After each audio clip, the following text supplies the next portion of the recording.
blaming the deaths of Hollywood director Rob Reiner and his wife Michelle on, quote, Trump derangement syndrome. I think he hurt himself in career-wise. So I was not a fan of Rob Reiner at all in any way, shape, or form. I thought he was very bad for our country. Trump said Reiner was, quote, known to have driven people crazy by his raging obsession of President Donald J. Trump. Police in Miami are investigating after a woman was found dead inside of a freezer at a Dollar Tree store. An employee made the discovery Sunday.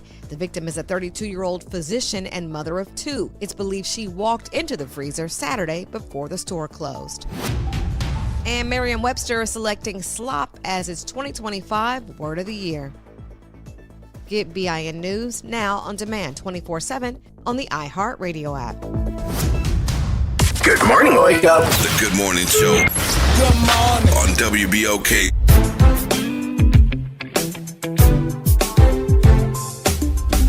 Good morning, good morning, good morning, good morning, New Orleans, and welcome to the Good Morning Show right here on WBOK. 12:30 a.m. right here on your AM dial for those of you all who are listening on radio.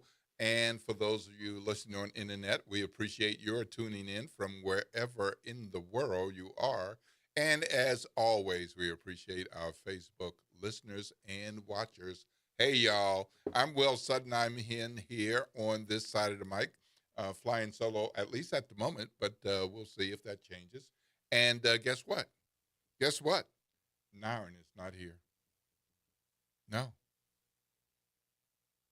Mr. Producer, Naren Sanders, he's not here.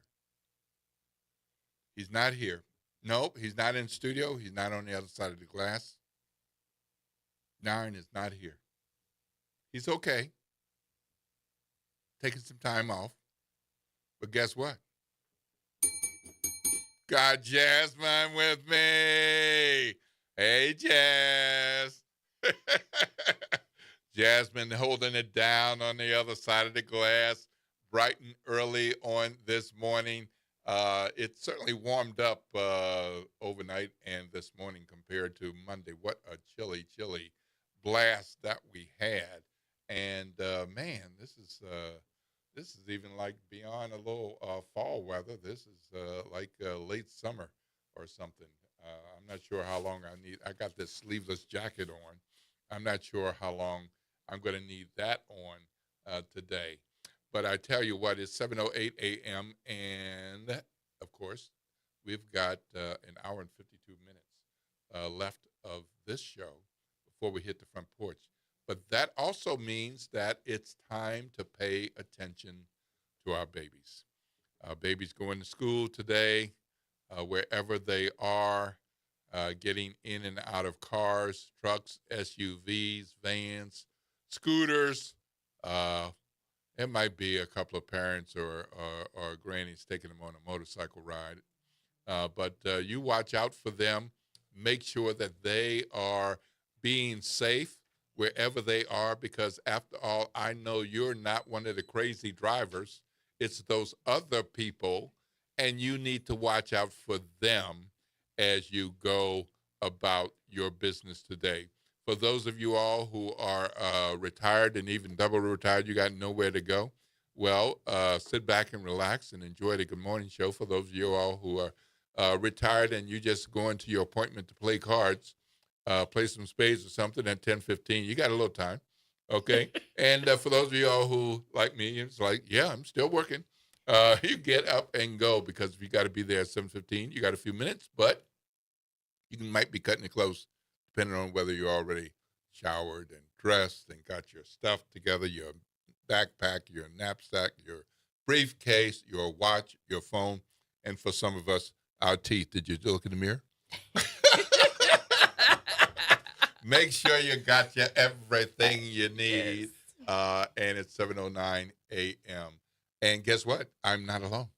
Ashley Shelton is back. Good morning. Good morning. Good morning, sister. How you doing? Doing good. So I had a lot of fun yesterday. So excited about today's lineup. Good.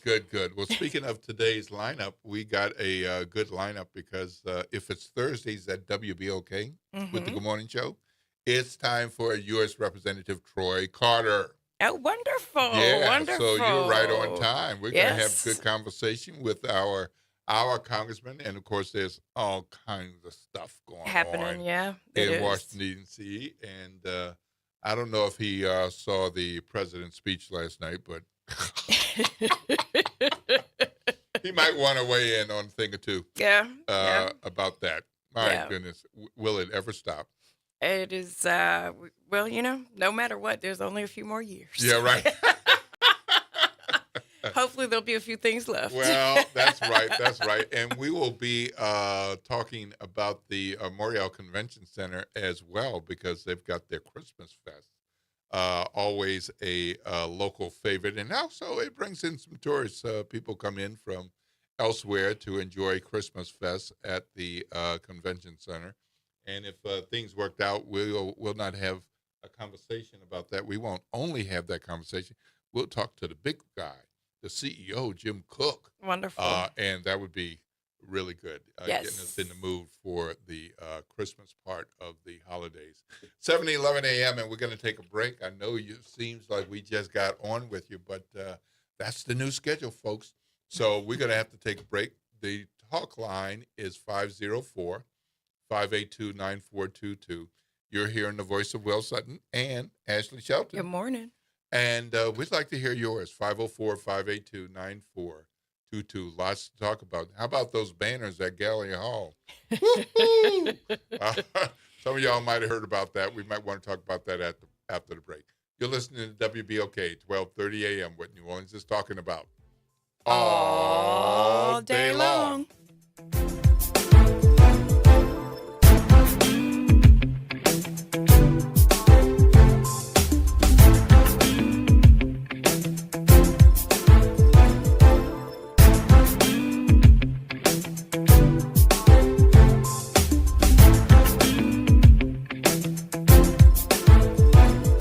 This is your news update for WBOK from WDSU.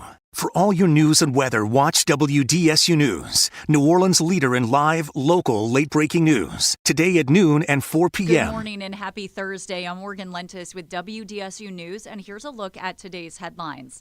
Today, it is the latest chapter in the saga over the city's finances. New Orleans City Council members will meet in an attempt to override the mayor's veto of the 2026 budget, which they recently approved. Mayor Cantrell issued that veto, saying the budget relies on, quote, uncertain revenue, but council members disagree. They need 5 votes to override her veto. And on the North Shore, the St. Tammany Parish Council will consider a similar move today. This after the parish president there vetoed certain parts of the budget, including cuts to Safe Haven, a facility which provides services to people dealing with mental illnesses or substance abuse. The council needs 10 votes to override those line item vetoes. And finally, the future of the Leah Chase School will be up for a vote tonight following several days of contentious meetings between parents and board members. WDSU was not allowed to attend last night's meeting, but parents who did tell us the superintendent offered 3 options: to cut funding in the district office, dip into the general fund balance, or close the school. WDSU will be following today's developments closely, and you can stay up to date on WDSU.com. And that is a look at today's headlines. I'm Morgan Lentis with WDSU. Trying to grow your business or increase traffic to your location? We can help. WBOK 1230 AM has a number of solutions that will meet your individual needs. Give one of our consultants a call today at 504-582-9420 or email us at info@WBOK1230.com. And remember, an investment with WBOK is an investment in our community. Call today. Hi, this is Troy Henry, one of the owners of WBOK and Equity Media. And on behalf of myself, my family, and my company, Henry Consulting, we'd like to wish you a very, very, very happy holiday. Good morning, wake up. The Good Morning Show Good morning. on WBOK.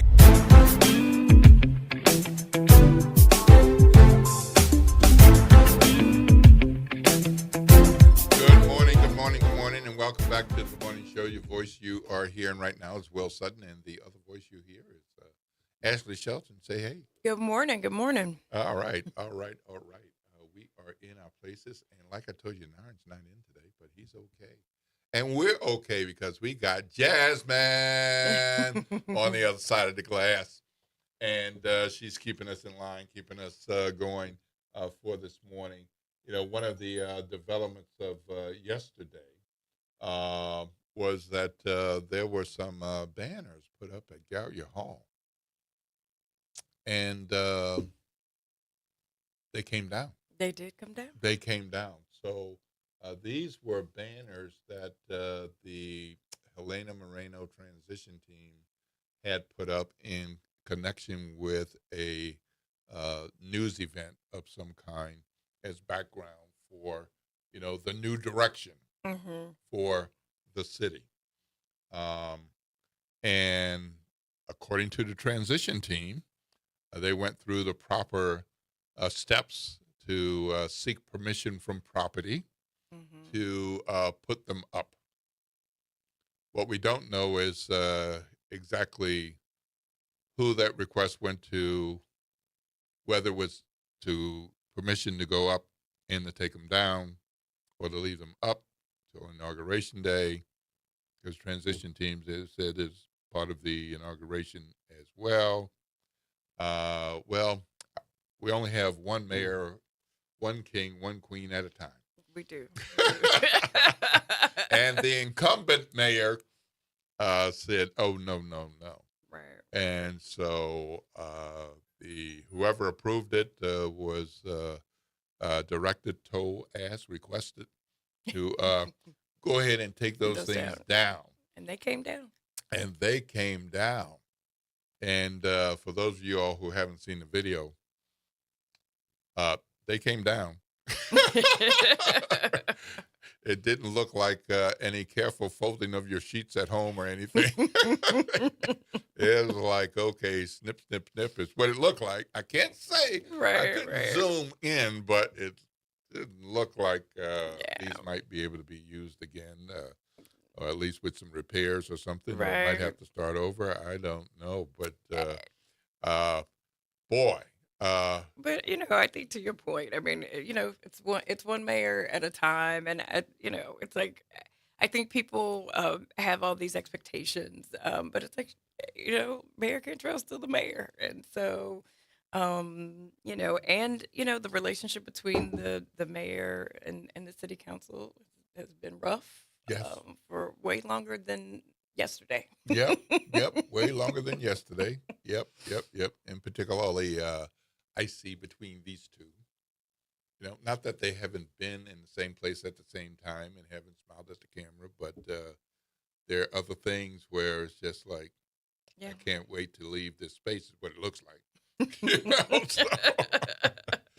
But so transition team had those banners up, seemed to be fairly innocuous, but then I didn't see any signage or anything on the banner that said Helena Moreno, but it was clearly associated with so like the one of her Helena taglines, Moreno team. And of course, Gallia Hall is a public space. And whether it is Gallia Hall or City Hall or it is a Nord facility, I mean, you got to ask permission to use these places, and especially to put stuff up. The transition team says they did that, and so it may not be refutable that they did ask, but apparently it didn't make it to the top. Because TD said, "Oh, no, no, no. Yeah. No. I don't like this." There has been, and maybe if some of you all folks at City Hall, or even folks who work at Gallia Hall, because people actually work at Gallia Hall. Yeah, no, it's a working public space. It's beautiful. It's gorgeous. Facility. Used for all kinds of things, especially cultural events. But if you all know a little bit more about what happened and why, and maybe you saw something that we might want to know, we sure would love to hear from you. The talk line is 504-582-9422. But here's what I want to know. Should the banners have gone up and just stayed up till January 12th, no matter who the mayor is? Or should the banners have gone up for the one event and come down and maybe be put up at another date in advance of January 12th? Maybe not on the morning of January 12th. Maybe the 11th or the 10th. I don't know. But what do you all think? I mean, do you want to see this kind of signage put up and taken down? And do you think it's petty, or you think it's like, hey, just one mayor, and I am the mayor, and I can say? What do you think? 504-582-9422, 504-582-9422. But it caused quite a stir yesterday, and I don't know. Did you see all the social media stuff? I just saw the video of them coming down one by one. It wasn't 3 hours, and somebody made a TV video with a woman, a sister, made up to look like Cantrell, out there waving her hand. Oh my gosh! You know, the internet is undefeated. Yeah, there was that, and somebody went back and found her re-election night speech video, in which she said, expressed her thanks to the voters for re-electing her, and she said there is no lame duck term, and she said down to the last 2 weeks I'll be the mayor. Ooh. Like, well, how about that? She was clear. Yeah, she right. Was clear. And it's true. The city charter doesn't say after a mayor is elected, then you have 24 hours to vacate. Right. It's none of that. It's January 12th. But look, it's going to be time for us to dive in with Congressman Carter. Jazz, are we going to take our break? Are we going to roll right in? Okay. All right. Well, that's what we're going to do. So if it's Thursday morning at WBOK, 12:30 a.m., then you know it's time for Congressman Troy Carter. Good morning, Congressman. Good morning. You got Will Sutton, and guess what? Ashley Shelton is here. All right. Good morning, Will. Good morning, Ashley. Good morning to you both. Good morning. Well, Congressman, doesn't seem like there's any Lot- week you lots- can call lots without to some unpack. drama, but I know you plan to talk about some things, and I think we're going to have to talk about some of those things, but what the heck happened last night? Well, what you saw happen last night is Republicans scurrying about, realizing that their vessel is taking on water because they're ignoring the American people. And our leader, Hakeem Jeffries, in a very strategic and masterful move, brought a discharge petition to the floor that ended up getting support from 4 Republicans, which is now going to force our Speaker, Mike Johnson, to bring the ACA tax credit extension to the floor. And it's indicative of the fact that Republicans are waking up and realizing that Trump has duped them, that all of his hate and vitriol, the man is not well. I mean, and whether you're a Republican or a Democrat, you have to admit, and more of our colleagues who say this in private but are now starting to show their disdain in public recognize that this White House is out of control, and it has long since left any level of decency, if there ever was one, with this administration. But the ACA tax credits and the actions that you see on the floor happening in the nation's capital demonstrate the fact that it's out of control. When you look at small business owners, when you look at working poor, you like people who go to work every single day who don't make quite enough money to access Medicaid, but they make too much money. They make too much money to access Medicaid, but not enough money to pay for their health insurance. I mean, small business owners, there's millions of people that fall in that category. And what they're starting to realize, is evidenced by Republicans joining Democrats, is that while Trump seems to think this only impacts Democrats, he's absolutely wrong. It impacts Americans across the board. And as I often say, we use the 3 C's, the Congress, the courts, and the community, all 3 together where it's working. We still have a lot of work to do. We still have a lot of injustices to make right. But because of efforts of community working together with courts and Congress, we're making progress. Well, Congressman, I never thought I'd be saying this, but seems that you and Marjorie Taylor Greene are on the same side. I thought I'd never be saying it either. And listen, and sometimes I got to go back and check my homework to see, oh, wait a minute, what did I do wrong? I mean, not only are you on the same side on this, I mean, the woman has recorded a video to make it clear that she didn't misspeak. That Republicans and that's the part. That's the part of what's happening. And I've told you for a long time that when we have these private meetings or after our discussions in the hallway or at events, they'll acknowledge that this guy is off his rocker, but when the lights come on, the cameras come on, they fall right in line with the company lines. And now the fault cracks are starting to show because it's starting to impact the people that elected them. Trump hoodwinked all of them into voting for this big, ugly bill, even though huge percentages of their own constituents would be impacted by being thrown off the rolls of Medicaid. He convinced them, no, it's going to be okay. It's not going to happen till after midterm, so you'll be fine. Oh, no, it's not. It's going to be fine because we're going to do this, we're going to do that. We're going to send them $1,000 each, and they'll all forget. No, we're not going to let people forget. We're not going to let people forget the games that you're playing. And that's why it's so important for us to band together and to continue to have the amplification of our voices through WBOK and other fair media sources that are giving an opportunity for the facts to be spelled out, unfiltered, unedited. Yeah, so, Congressman, with the four more centrist Republicans making a big decision to sign on with Democrats to get to 218, what is the timing that House Speaker Mike Johnson has? Because he's made a point of saying prior to yesterday there will be no vote before the end of the year. But now this seems to push his hand.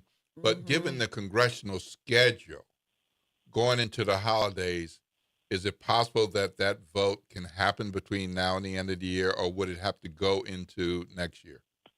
Well, there are two points. One is there's a procedural 7-day procedural period between a discharge petition and the time it can come to the floor. But here's the magic. The speaker could waive it. So if he wanted to bring it to the floor, he could. Unfortunately, the speaker, we were told last night that the speaker is now canceling votes on Friday. So that means we finish our legislative business for the year today. What? And that's unfortunate. Wait a minute, That's unfortunate. I'm sorry, Congressman. Sorry to interrupt you, but I just want to make sure I'm clear and that our WBOK family of listeners is clear. So this is not just about the ACA tax credit extensions, but canceling votes of any kind, so Congress can't take action on anything tomorrow? That is correct. Wow. You can't make this stuff up, man. Yeah, You can't make this stuff up. This happens every day, and this is what the American people need to see. This is the dysfunction of what happens when we don't have the votes in the Congress. They just do whatever they want. So now you're going to cancel votes. Yes, sir. We will. Today will end our session. We go in session shortly, and we will finish our business today, and then tomorrow votes are canceled. We've got plenty of time to pass and to stop the expiration of the ACA tax credits, which, by the way, happened at the end of this month. But we could fix it. We've passed the discharge petition. But procedurally, the speaker is using that tool to withhold and to punish the American people and force us to come back in the new year to have to deal with this. That's crazy. Congressman, and I think, too, that I don't want the listeners to forget that one of the things that the Republicans promised to reopen government when to end the government shutdown, longest I think in history, 43 days. Was that they would be serious about looking at and trying to address the issues with the expiration of the ACA tax credits, and so then to come right, to get what they want, and then turn right back around and cancel cancel all the rest of the business for Congress for the year, and in particular the extension of the ACA tax credits just seems my dear sister, they lied. and we told them when Chuck Schumer and the senators made this deal, we screamed from the top of our lungs that they're lying. Don't fall for the bait. We've got to hold our ground. We cannot cave. They caved on a promise, and a promise that's been broken over and over and over again. No, I mean, how many times do you pick up the snake? Yeah, right? like how many times you put your hand on the fire, the hot stove? Yeah. You come back with nubs. I mean, at some point you got to start realizing, that fire is hot, and yes, those people do lie. And unfortunately, that's what's happened. And now we have ourselves in a situation where, tens of thousands of people are going to, hundreds of thousands of people, millions of people are going to be negatively impacted because they're going to see spikes in their premiums to go up 100% plus. Yeah. And it's going to price people right out of the market of being able to access health care. That on the heels of the big ugly bill that will push people off of Medicaid. I mean, you have to be able to focus and see that there is a very concerted effort to hurt people. Yeah, well, and and also too, the Speaker's district in particular, it has a significant amount of folks on Medicaid because Louisiana is one of the few nearly southern 40%, states. sister. Nearly 40%. I know the numbers. Yeah, and it's just like at some point, are the politics more important than the people? And I think we've definitely arrived at that moment when it comes to his leadership. And I remind folks all the time that that's a lot. That's a big 40% is a big number. And you're saying you don't care about those folks. And and I think folks, when I say people are going to die, people always want to caution me about not being dramatic. And I said, what a privilege to think that I'm being dramatic, right? I was like, no, people are going to die. And then when you layer on the fact that Louisiana is one of the poorest states in the country, unfortunately, people are going to die when they didn't have to. Because we could have created the policy. That's not dramatic. Yep. That's a fact. Yep. And if they think that you're being dramatic, then they need to wake up and try on the shoes of someone who's walking through an emergency room or someone who's home right now with a dreaded disease or with diabetes or high blood pressure and they can't afford their medicine. Or you look at the young brother or sister who's on the street corner shadowboxing and talking to themselves, who are victims of a mental health crisis, and we walk by them and say, get a job, you bum, without recognizing that somebody's child, that somebody who's the product of the system that failed them. And you think it's dramatic? Tell them, get a life. It's not dramatic, it's real. It is the picture of America everywhere you look. Absolutely. Well, the thing about it is with the cancellation of votes, correct me if I'm wrong, the reason seems to be the ACA tax extension, wanting to avoid that and push the vote into the new year. But this even hurts them because they still have nominees before Congress, just to use one thing, and they actually have the votes for other actions without Democrats on things that they still have to take votes on. And so he's just stopping all of that business. If you go back and look, Will, every time we stun them with a procedural move or we block them on something they were trying to do, their response is shut it down. Remember, the reason we stayed out of out of session for 6 weeks. For 6 weeks. Wasn't because of the government shutdown. Congress functions during a government shutdown. There are other business to be handled during the year, even when there's a government shutdown. Congress still has to function, but it was shut down for 6 weeks because they were trying to delay the Epstein files, because they knew that Congresswoman Grijalva, who was recently elected, if she was sworn in, would be the last vote needed to force the Epstein files to be released. So they held the government's functions up for 6 weeks. You can't make this stuff up. Yeah. This is a fact. You shut down every time there's a blow to their strategy. Their refrain is shut the government. Shut Congress down. Let's just go on recess. Wow.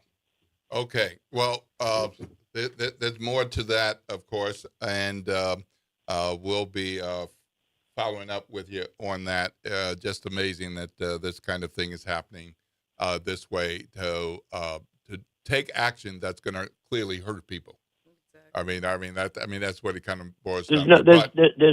There's no way around the reality. If you look at the numbers, these are not my numbers. These are noted Republican and Democrat pollsters and political scientists and thought leaders who have given the numbers of who will be impacted if the ACA tax credits are denied their extension. Now, remember this. When you look at these numbers and you look at the people that benefit from it, small business owners, members of the military, people who go to work every single day, people who are living with disabilities, our senior citizens. But here's the catcher. If you say, oh, well, the ACA is fraught with all kind of issues, okay, fine. Then let's fix it. Right. But you don't throw it away. You don't throw it away when you know, however broken you may think it is, it's still saving lives. So wouldn't the smarter thing be, if you think there are problematics with it, let's sit to the table and figure out how to fix them. Instead, you want to just shut it down. No, they want to shut it down because they don't like the fact that it's got Barack Obama's name affixed to it. Remember, they attached Obamacare to this policy, thinking it was going to be a negative, and it turned out to be a positive. Right. Yep.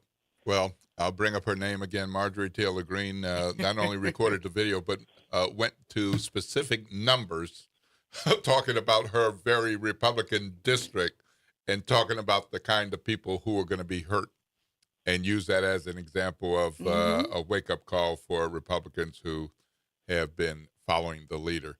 Right now, we got a couple of calls, Congressman, so we're going to do that. But let me just remind you that I know you're on a tight schedule, but we definitely want to talk about your Christmas event and one more thing. But let me take Darren's call. Good morning, Darren. You're on with Will Sutton, Ashley Shelton, and, of course, good morning, Congressman Troy Carter. Good morning. Darren? Hello? Yes, we can hear you now. This Aaron, not Darren. Oh, Aaron. Got the wrong name typed in. Wow, now that I hear your voice, I know it's Aaron. Go ahead and do your thing, right, man. Yeah, you're right. First off, shouts out to the Fatherhood Roundtable as well as the Huey P. Newton Gun Club. Let me say this, man. We got to stop substituting tokenism for the general and quality of life of black people, right? We have these black leaders. A lot of them are being compromised and compromising with a system that has brought nothing to us but genocide and oppression to all of our people, right? I find it quite strange that, this Somalia thing, everybody talking about this so-called thing in Minneapolis, right? But when Brett Favre and a former governor of Mississippi stole that money from out the welfare pension, we ain't heard nothing about that. So at the end of the day, right, you keep on saying the people got to get out here and vote, and I'm not against the vote.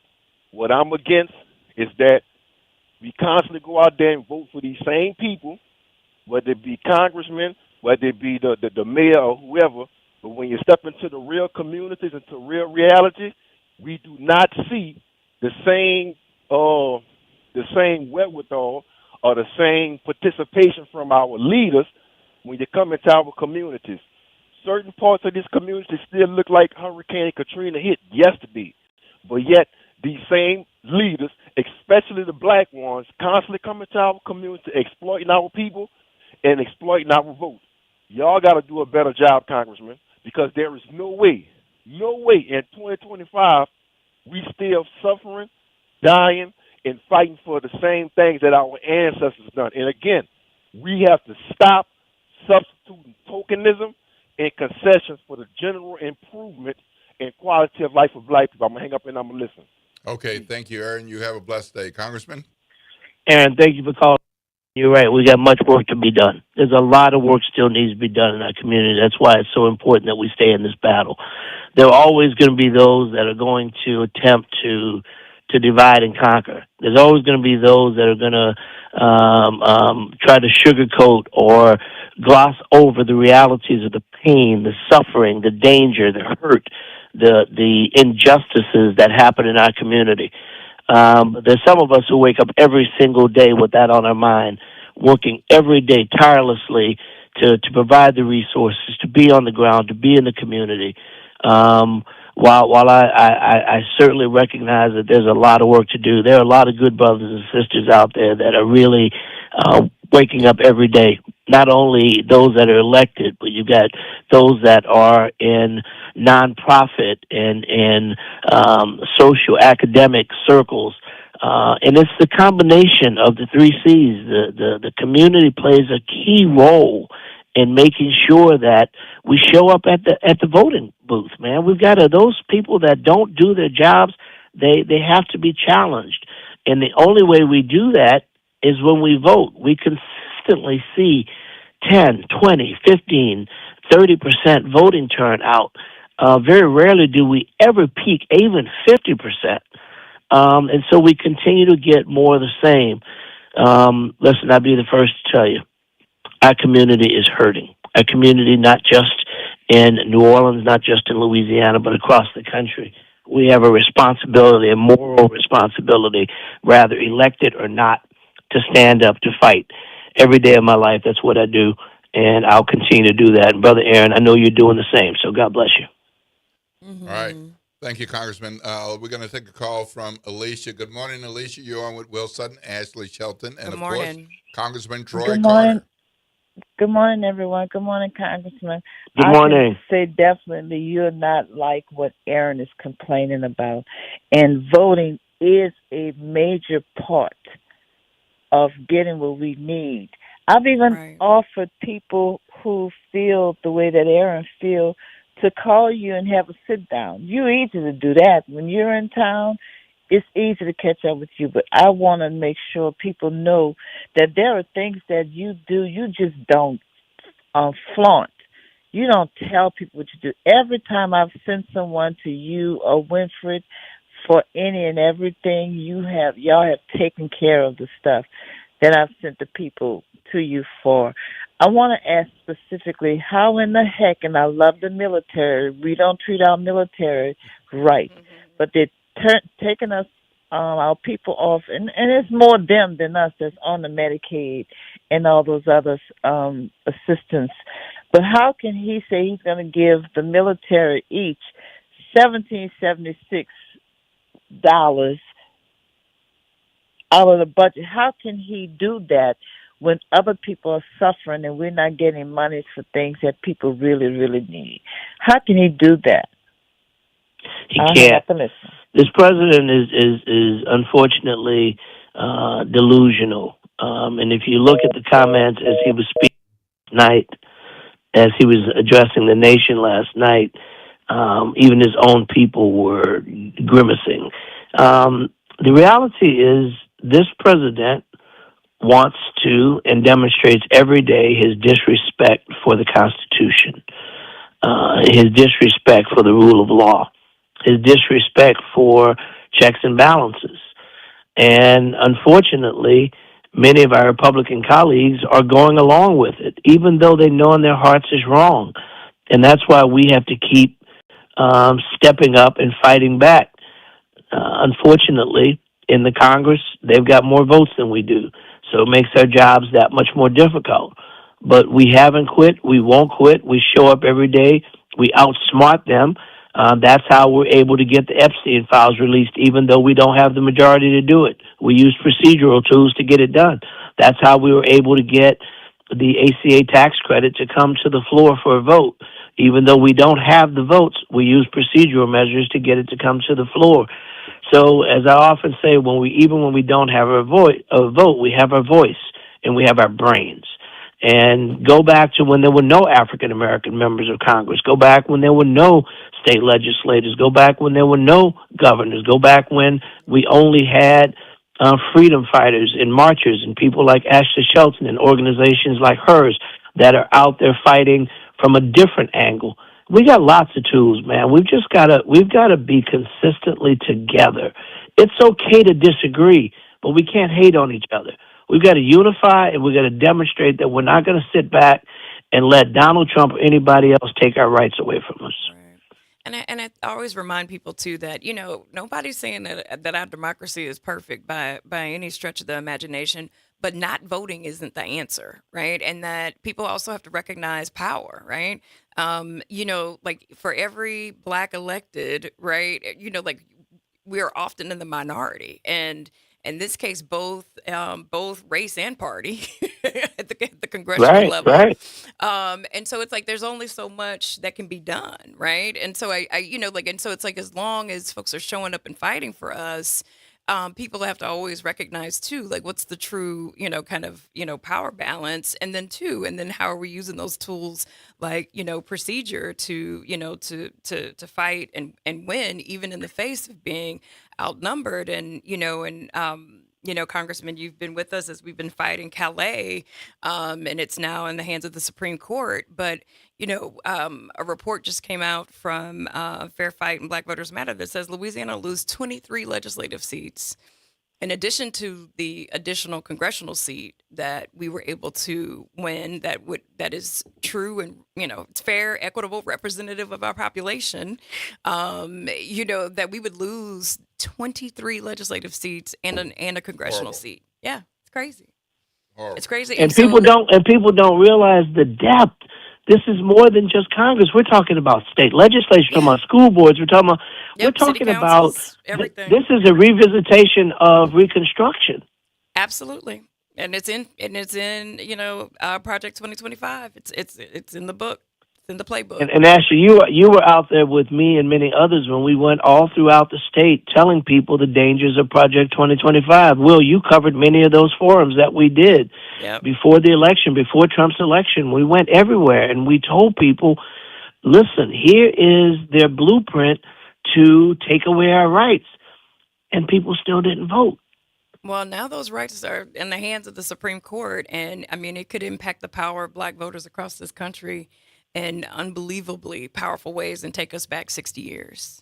Well, Congressman, we're going to have to take a break, but don't go anywhere. We got to get some more time with you because we got some important stuff, including the Christmas event. So hold on just a minute. We got to take our break for the cause here. You're listening to WBOK, and I'm Will Sutton with Ashley Shelton, and of course, it's Thursday morning. We're talking with Congressman Troy Carter. The talk line is 504-582-9422.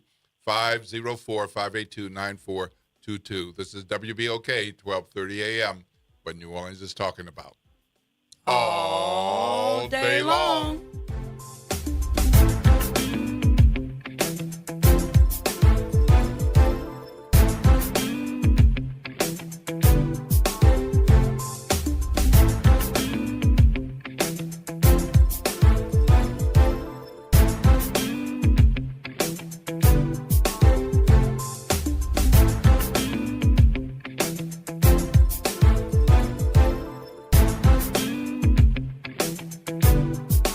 This is your news update for WBOK from WDSU. For all your news and weather, watch WDSU News, New Orleans' leader in live, local, late-breaking news. Today at noon and 4 A p.m. warmer Thursday is up ahead. We'll see highs between 74 and 77 degrees. There are chances for spotty showers as we head throughout the rest of the day. A lot of these will be hit or miss. Some of these could be some heavy downpours at times, rumbles of thunder. We're also looking at a cold front that's going to pass through as we get to the evening hours. As that happens, it's going to bring in some cooler air for a Friday. Friday's highs only into the 60s. From the WDSU First Warning Weather Center, I'm Raven Richard. The New Orleans Jazz and Heritage Foundation is the nonprofit organization that owns the New Orleans Jazz and Heritage Festival presented by Shell. With the funds generated from Jazz Fest, the foundation invests in Louisiana companies through economic development, cultural enrichment, and free educational programs. To learn more about what the New Orleans Jazz and Heritage Foundation does, please visit www.jazzandheritage.org. You've got responsibilities, but that doesn't mean your dreams are on hold. At Southern University at New Orleans, our evening and weekend college is designed with your life in mind. Finish your degree, start a new one, on your time, your degree, your schedule, no excuses, just opportunity. Visit suno.edu and make your next move today. Good morning, wake up. The Good Morning Show. Good morning. On WBOK.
Good morning, and welcome back to the Good Morning Show. It is 7:52 a.m. That means it's 8 minutes until 8 a.m. Central Time. And if you got 5 minutes to get somewhere, you probably in decent shape as long as you got all your stuff together. But otherwise, make sure that you take your time, be safe, grab your backpack and grab your watch and your wallet, grab your phone, of course, and grab whatever else you need to grab. And, of course, your keys. If you're going to be driving out there, you need your keys to your truck or your car, whatever you're going to be hopping on or in and heading out to take care of your business. I'm Will Sutton with Ashley Shelton, and we're on the line with Congressman Carter. Good morning again, Congressman Carter. Morning. Thank you so much for sticking Good morning. I think we got disconnected. But yeah, back. no problem. So along the lines where we were talking, of course, voting is so important, and there's such. Ashley and I were talking about this yesterday. Such a huge drop-off with people voting presidential elections, statewide, U.S. Senate, governor elections, and all the way down to like ballot measures or special elections. And of course, we've got a series of special elections in Orleans. There are others, but in Orleans, we've got Jason Hughes' seat is because he's going to city council. We got Matthew Willard's seat because he's going to city council. We got State Senator Joe Bowie's seat because he's the new chancellor at SUNO. And these are special elections, and traditionally, we don't vote. Yeah, and these are very important seats at a time that's very, very important. As Ashley mentioned, we're already at a deficit when we talk about diversity in the state legislature.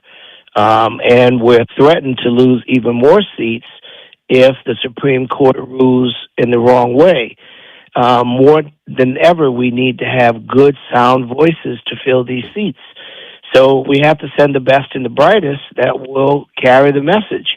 So special elections, even worse than regular elections, have dismally low turnouts. Even though if you talk to people, they understand what's at stake. On election day, unfortunately, they seem to find other things to do, and we've got to do better than that. Indeed, indeed. And we've got a caller. Monroe is on the line, and we're going to take that call. Good morning, Monroe. You're on with Will Sutton, Ashley Shelton, and Congressman Troy Carter. Good morning to BOK guests, and hi Troy, how you doing? Haven't heard from you. Good morning, sir. How are you? All right. Monroe Coleman, just so you get the other part of the name in. Yes, indeed, the Monroe Coleman. Yes, sir. Yes, sir. I'm not saying y'all have not done it. I'm saying I have not heard.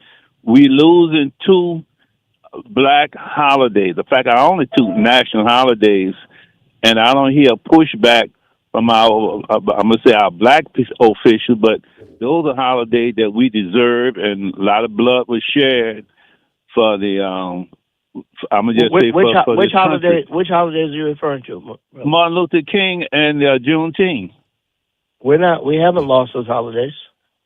All right. Well, I heard the president say that we were not going to have those 2 holidays. So it's just saying, but it's not true. No, it's not true. The president may want to take away everything that's related to us. If given his opportunity, he would. But as powerful as the president is, he can't singularly take away a national holiday.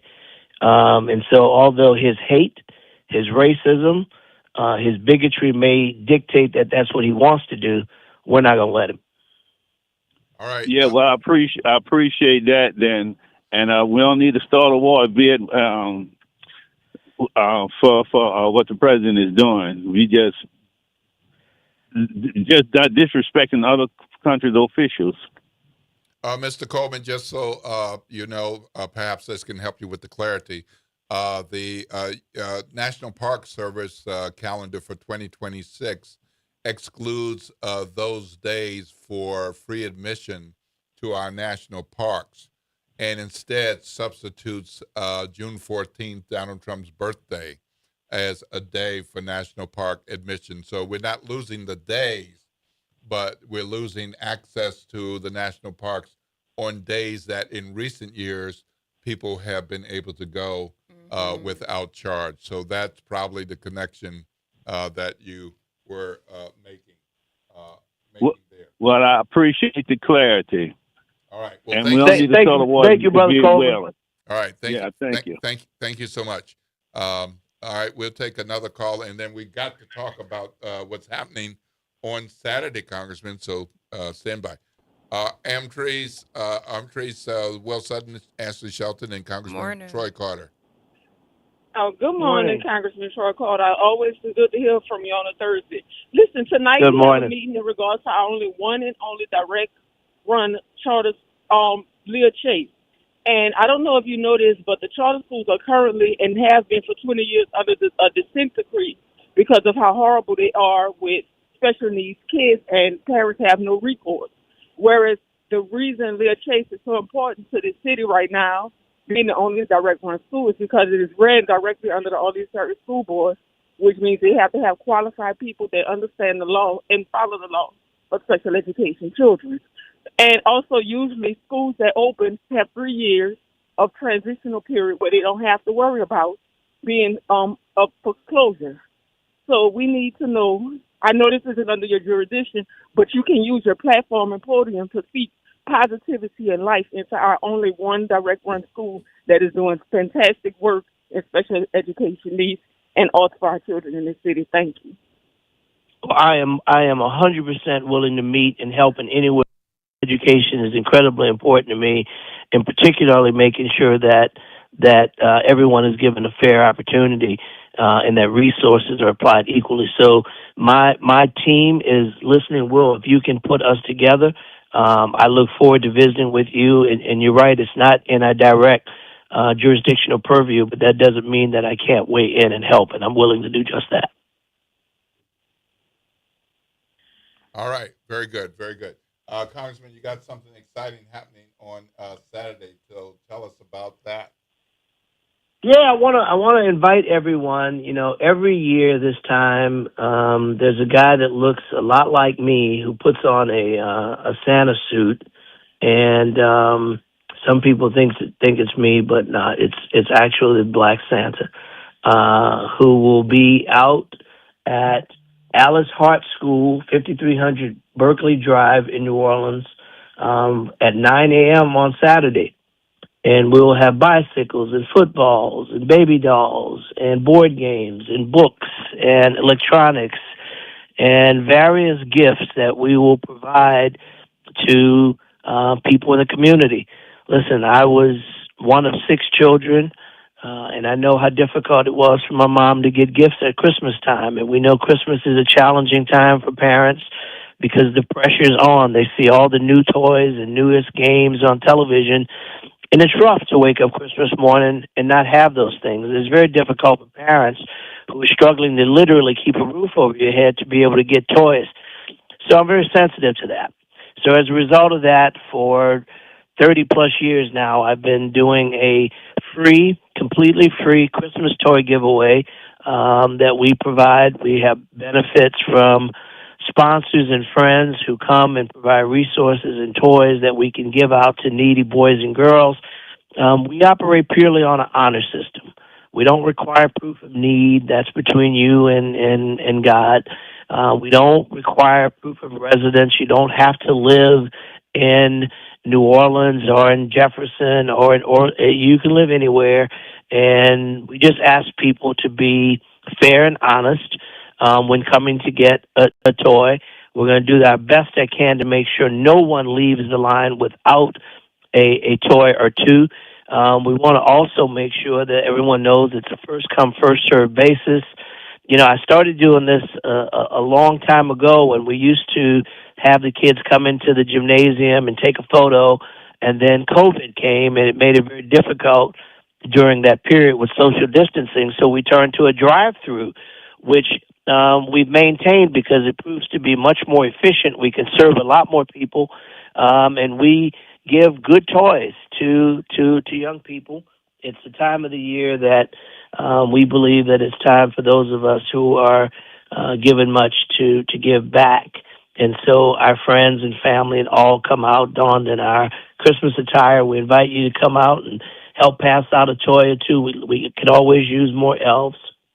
Again, Saturday, 9 a.m. That's Saturday, December 20th at Alice Hart School. It's the annual toy giveaway in conjunction with Inspired NOLA and Crescent River Pilots and Nobra River Pilots and many others who participate in helping us distribute toys to families that otherwise might have a challenge. So it's a blessing of a time. It's a great time of the year. If you got some unwrapped toys, we certainly welcome anyone who wants to bring additional ones, but I underscore unwrapped new toys. And if you just want to come out and help volunteer, that's always a blessing as well. 30 years of giving toys to people in the community. Again, completely honor system, 5300 Berkeley Drive in New Orleans, Alice Hart School, 9 a.m. on Saturday morning. Wonderful, wonderful. Well, Congressman, we thank you for joining us this morning. But, you know, there's always drama in D.C., and there's sometimes drama in New Orleans, too. So we had some banners that went up at Gallier Hall as a part of the Helena Moreno transition plans. We have an incumbent mayor, and the incumbent mayor decided that those banners needed to come down. And, of course, now videos are spreading all over the place. We all know we have one mayor at a time. It just seems like something we don't need right now, and I'm hoping that we can have a smooth transition between now and January 12th. But I'm not a congressman. I'm not an elected official. What do you think about this? Well, listen, when the race is over, however heated the race is, when the race is over, it's over. And now it's time for us to come back together and work together. And taking down signs because they bear somebody else's name only a few weeks before that person is to take office is a bit of an overreach. Listen, the race is over. And when one term ends, another one begins, and we have a responsibility to unite, come together, uplift, because the city if you want the city to do well, you got to hope the leaders do well with it. You can't bet against a city that you love. And I think unity and working together goes a lot better than dissension and fighting against each other when it's useless. The race is over, and I've seen some of the most contentious races happen in my lifetime. But when the race is over, you got to let it go. Now it's time to move forward. Put the signs back up. Let's celebrate a new beginning. Let's celebrate this new mayor and new city council, regardless of what side of the coin you may have been on before the election. The election's over now, and now we have to root for the home team. And the home team is the city of New Orleans, the state of Louisiana. Well, all righty. Well, this is the last that our WBOK family of listeners will hear from you on radio, of course. Black Santa will be out on Saturday at 9. But just want to give you some closing words because I believe we won't hear from you on air until next year. Well, listen, as we come to an end of 2025, let's recommit ourselves to love, commitment, to working together, to stop the hate against each other and use our energies toward fixing what's wrong with America, defending ourselves against those that would want to hurt us. Let's demonstrate that as we put an end to 2025, let's try as best we can to put an end to those personal beefs that you may have with family, with relatives, with rivals. And let's use our energy toward building our community, demonstrating that when we vote together, we win. Project 2025 has dealt us a horrible blow, but guess what? Now we're on the cusp of Project 2026. And if we vote the way we can undo all the ugliness of Project 2025, but it's going to require us all joining hands and meeting together at the ballot box, pushing out the bad guys, bringing in those that will fight for us and demonstrate the ability to stand together. 2025 has been a challenging year, but sure enough, we're going to get through it. We're going to be better. We're going to be stronger. God bless WBOK. God bless Ashley and Will and all of the other hosts that have been on this station, to the owners and management. Thank you for providing this venue to have honest, unbridled, unedited discussions about things that matter for the American people and for the people of New Orleans and Louisiana. God bless you all. God bless WBOK. Let's go make 2026 a bang-up, powerful, redemptive year for us. All right. Thank you, Congressman Carter. Have a blessed day, and I'm sure there'll be lots of kiddos looking for Santa on Saturday. All right. Hope to see you guys. We need more elves. Okay. Thanks. Thank you so much. All right. Well, we have gone over time, and blame it on me. It's not Jasmine's fault. It's not Ashley's fault. It's me. You know, I get to talking with the congressman, and it's like, well, just one more thing. But I hope you all appreciate the time that the congressman gave to us this morning. It is 8:07 a.m., which means we've got 53 minutes for the rest of this show, and we've got some good stuff coming your way, including talking about Christmas Fest and the election. We need to talk about the election February 7th. for sure. And we can hear from you. The talk line is 504-582-9422. You're listening to WBOK. What New Orleans is talking about all day long.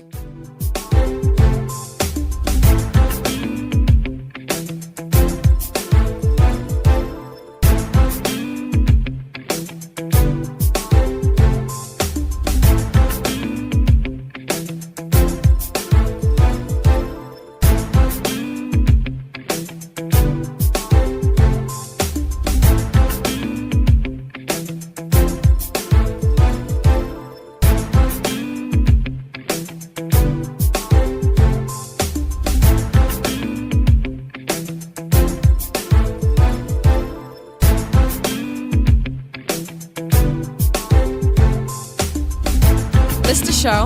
Want to hear that guest everyone's talking about? WBOK is now streaming on all your favorite podcast apps. Just search WBOK Media, hit download, share with a friend, and don't forget to rate your favorite shows 5 stars. Because when our voices are heard, our impact grows. This is The Law and Your Legacy. I'm attorney Pete Hamilton. I'm attorney Ryan Hamilton. Comparing the cost of wills, successions, and trusts. A will might only be a few $100s, but your family could end up paying more in legal fees. Trust costs more upfront, but saves time, stress, and potentially thousands. Think of it as paying a little now to avoid a big bill later. Smart planning means big savings for your family. This is not legal advice. That's just a tip brought to you by Liberty Bank and Trust. For more information, go to libertybank.net or contact us at 504-915-5016. The Historic New Orleans Collection presents a new exhibition open through June 7th, 2026. The Trail They Blazed. Built collaboratively with people who participated in the local civil rights movement, The Trail They Blazed presents stories of social and racial justice straight from the people who lived them. Listen to leaders tell their stories of resistance and persistence in their own voices, recorded by the Historic New Orleans Collection. Plan your visit to 520 Royal Street in the French Quarter and reserve your free tickets at hnoc.org today. This is Mr. Rocky at FIJTC. This is the season that many people around the world is celebrating the miraculous birth of our Lord and Savior Jesus the Christ. Faithers in Jesus the Christ here at WBOK is hoping you have a Merry Christmas and a Happy New Year. Good morning, Wake Up. The Good Morning Show. Good morning. On WBOK.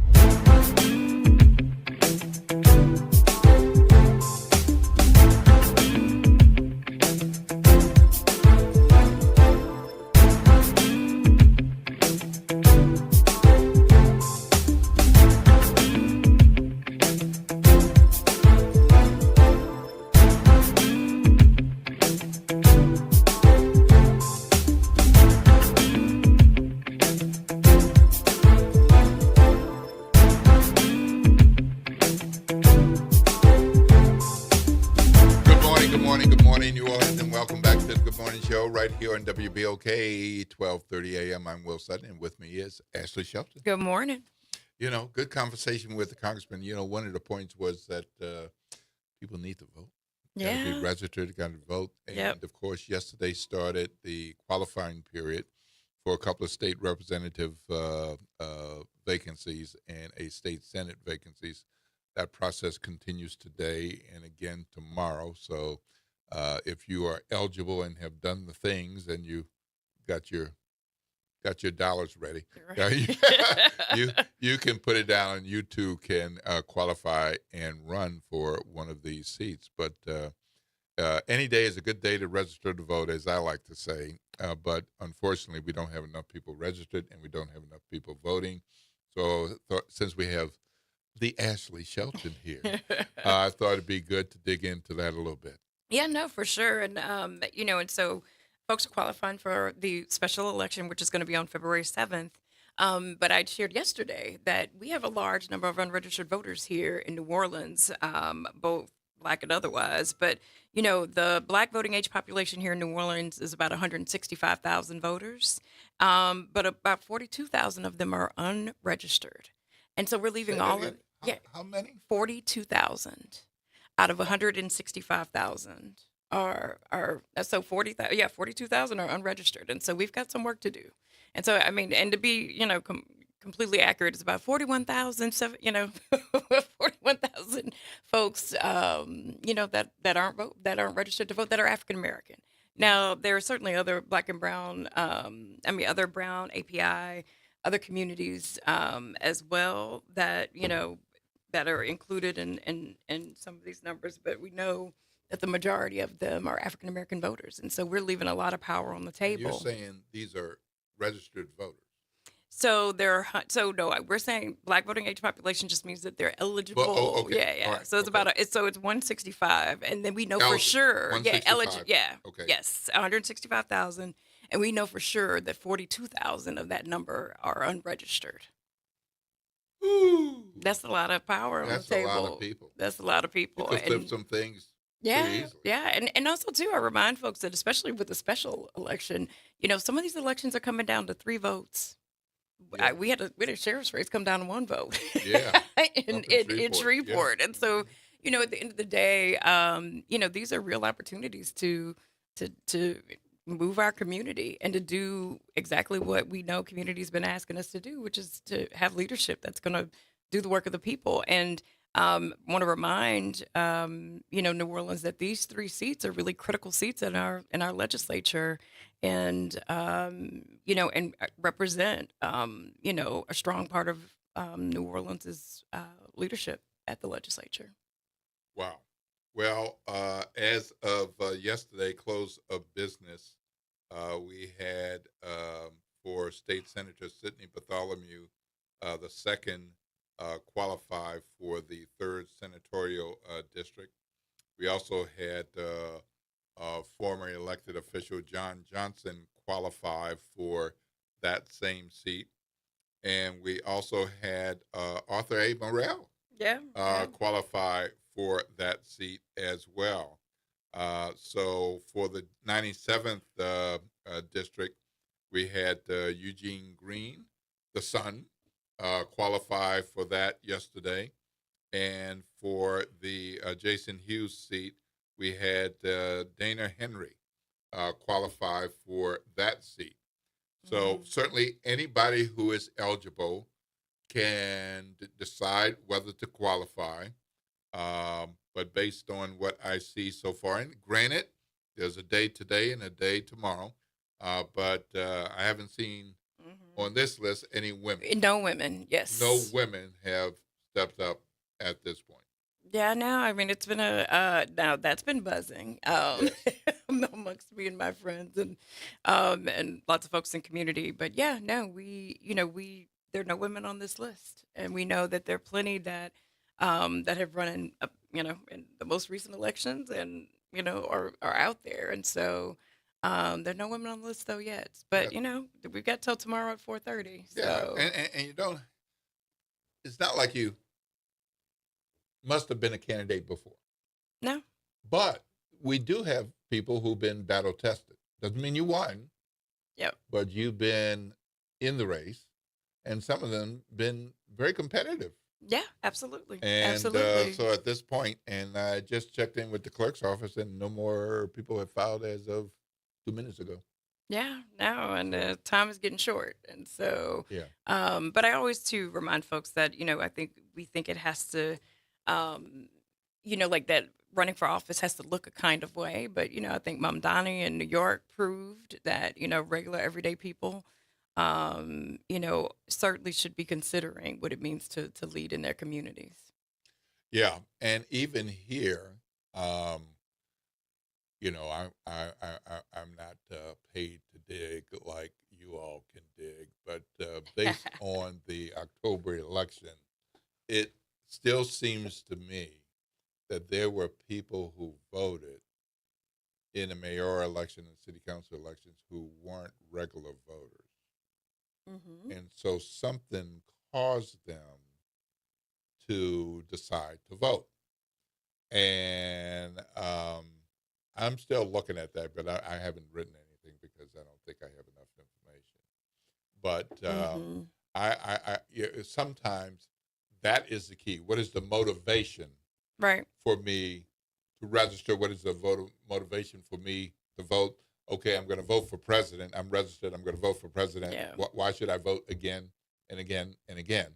Well, these like I representatives. tell them, the president. I mean, it used to be that the president didn't impact your life as much as your local city council. Right. But let's be clear, your local city council is impacting your life. The closer the elected official to where you live, the more impact they're having on your life. Now, I will concede that this president has found a way to make it painful, no matter what level of government and no matter where you live. But but certainly we know that elected leaders, the closer they are to your address, the more impact they have on your lives. And I remind people, when we forget about the power of politics and our elected officials, when COVID hit, I want people to remember that our elected officials got to decide if we were safe at work or if our children were safe at school or what businesses were open or not. And you have to remember that, like for the folks that didn't have the privilege of being protected by, their elected officials, there were some hard choices and some bad things that happened. And so I always remind folks, it was like when you think, people love to say that they're not political. Or, I remind them, our mere existence is political. Well, and let's just make a tie-in. If I get this wrong, correct me, please, No. my sister. But just earlier in the show, we were talking about the potential impact of the Calais decision and the loss of legislative seats. Yeah. And so here we have an opportunity to elect representatives to 3 legislative seats, 2 in the House, 1 in the Senate. And these seats could go away, depending on the decision from the Supreme Court. So why wouldn't you participate while we have it? And as an example of why we need to keep it. Right. Don't give it to them saying, well, only 7% voted, so clearly they don't care. We need to show we care. No, we do. And also too that and it isn't a foregone conclusion that, people can qualify for these races for the wrong reasons as well. Absolutely. And, and I always, remind voters, I was like, not all, people think that leadership is intrinsically positive, but leadership can also be to hold the status quo or for a negative purpose, as we've seen by this current president, right? And so, leadership is important, but we want to make sure that we're doing the work of electing leaders that are going to do the work of the people. And that, aren't in it for themselves. And I think that, if you don't, again, I'm the first person I'll tell you democracy is broken. It is not where it needs to be, but not voting isn't the way to fix it. Right. And I was and the only way to fix it is to continue to get up and vote in every election until we can put the kinds of leaders in place that, are going to get us there. And I think, folks don't realize the ways in which, voter suppression and all the ways in which we're making it harder for people to vote and engage in their vote. And then again, like I said, we have a Supreme Court that's holding in its hands the reality of whether or not, Black voting power will continue to exist. I mean, we will see losses. There were 4 majority seats in Congress before the Voting Rights Act. And they're currently a little over 60 right now. And then, think about what that looks like. What that, we lose almost half of that immediately as we've seen all of these legislatures, moving to do midterm redistricting. And so again, these folks are fighting a game about power and money. And sometimes we get caught up in feelings and liking people. And I always remind folks, I was like, I don't need to like you. I need you to like my bank account. I need for my electricity bill to be affordable. I need insurance premiums that I can afford. I need insurers that are accountable. There's a lot of things that I need. And our elected leaders are regulating all of these things. And so it does actually matter who you vote for. And it matters who shows up. And I think that we're starting to see things that we didn't think we'd see. And Mamdani and New York, we've been seeing, so much of where folks are just saying like, we're done with this. Right. We're done with representation that isn't representation. Right. And so, but the only way we can do that is if we get up and vote. Yep. And you can still register to vote in this special election. The special election is February 7th. But you can still register to vote in person or online. So those are good options. And if you have any questions about whether you are eligible, just reach out. Look at Power Coalition. Yep, powercoalition.org. Our website has a plethora of information. We're going to always do a sample ballot before every election. And so we have, certainly... we've certainly had some partisan conversations this morning. Power Coalition is nonpartisan. And so we'll have nonpartisan ballots that just tell you exactly what's on the ballot, tells you exactly what kind of voter identification you need. And then also, too, we'll share that if you're formerly incarcerated, that, many people think they can't vote, but they absolutely can. And our partner Vote, Voice of the Experience, they do some amazing work making sure to support people who are formerly incarcerated engage with their vote because, again, they know the system better than anyone and how the system can often be broken. And so we remind folks that, that your voice is your vote is your power. Yeah, one of my favorite little things that lots of people don't know is you actually don't have to be 18 to register to vote. Yeah, that is very true. You do not have That is to very be true. 18. Everybody Yeah, says now you 18. can't vote before you're Now 18, you but can't. you can register at 16 in the state of Louisiana. That's right. Yeah. Yep. So you go ahead and take care of that piece of business, and you're all set for when your birthday comes. And what if the election is the day after your birthday? You don't have to rush around. Yeah, no, You can just go ahead and take care of that. And early voting is going to be starting January 24th. But, it's going to be Christmas Eve. It's going to be Christmas. It's going to be Kwanzaa. It's going to be New Year's Eve. It's going to be New Year's Day. It's going to be Sugar Bowl. It's going to be carnival season. And it's like, oh, I'll get to it. Don't wait. Don't wait. I always say, pick your weather. The one beautiful thing about Don't early wait. voting, and we, and it's we're one of the few southern states that actually has early voting. Right. And one of the beautiful things is that we've got a whole week to be able to go cast our vote, pick your weather. Head to any of the several polling locations, and New Orleans has them well distributed throughout the city, and and engage in your vote, because again, it's your vote is your voice, it's your power. Yeah, I've been saying this for decades, since I was a much younger journalist in Jersey and in Philadelphia, when I realized that there were good guys and bad guys. Right. But people so often say, I don't deal with politics. Yeah. It's like, yes, you do, because if you don't deal with them, they're going to deal with you. Right. Every single day. Absolutely. And I developed this some time ago. There's good politics and bad politics. It comes down to that. Bad politics is it's the people who are in it just for themselves. Yeah. The good politics is the people who are in it for you. And what we're seeing at the congressional level is that, and then when there is a pressure applied by the community, that even the folks that are in it for themselves are forced to remember that they actually are accountable to the voters and the constituents that they represent. Yeah. Well, enjoying the conversation, Ms. Ashley, but we got to take a break. Yes, no worries. And when we come back after the break, we're going to be talking with Morial Convention Center a CEO, Jim Cook, and Rosalie Mortillaro, I believe it is. I'll get that right along the way. We got a wonderful Christmas fest coming up, and they're going to be talking with us about that. Right now, we're going to be taking our break. The talk line is 504-582-9422. I'm Will Sutton with Ashley Shelton. Get out and vote. Register. Right. And watch the people who are qualifying. And I don't know if y'all listening, sisters, but no sisters have qualified yet. Yeah, we gotta have a retired principal teacher out there. Come on.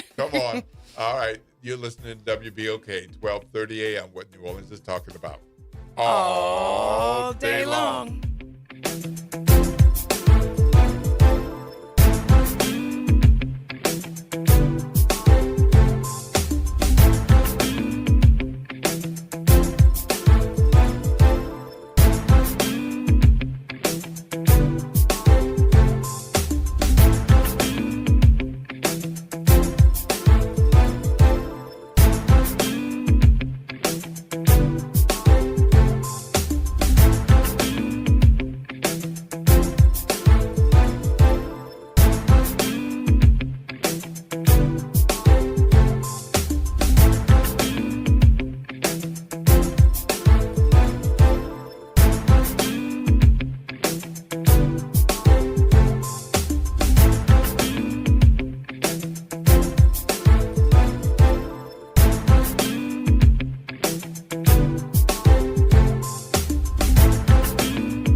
This is your news update for WBOK from WDSU.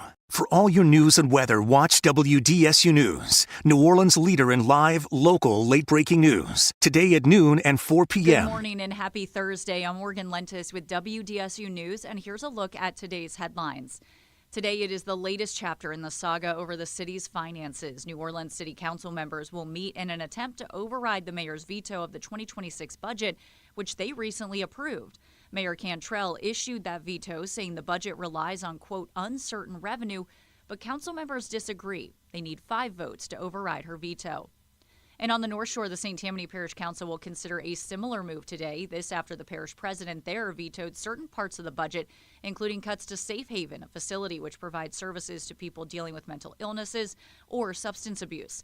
The council needs 10 votes to override those line item vetoes. And finally, the future of the Leah Chase School will be up for a vote tonight following several days of contentious meetings between parents and board members. WDSU was not allowed to attend last night's meeting, but parents who did tell us the superintendent offered 3 options: to cut funding in the district office, dip into the general fund balance, or close the school. WDSU will be following today's developments closely, and you can stay up to date on WDSU.com. And that is a look at today's headlines. I'm Morgan Lentis with WDSU. New Orleans, are you ready for a voice that says what you're thinking? Who that, you might ask? Arrington Gavin. That's right, I'm your guy, host of the Arrington Gavin Show, giving you so much filled with bold opinions, real conversations, and zero sugarcoating. We're going to be diving into the issues that matter: politics, pop culture, and all the above, unfiltered and unafraid. Catch the Arrington Gavin Show weeknights from 7 p.m. to 8 p.m., Monday through Fridays, right here on WBOK, what New Orleans is talking about. Good morning, Wake Up. The Good Morning Show. Good morning. On WBOK.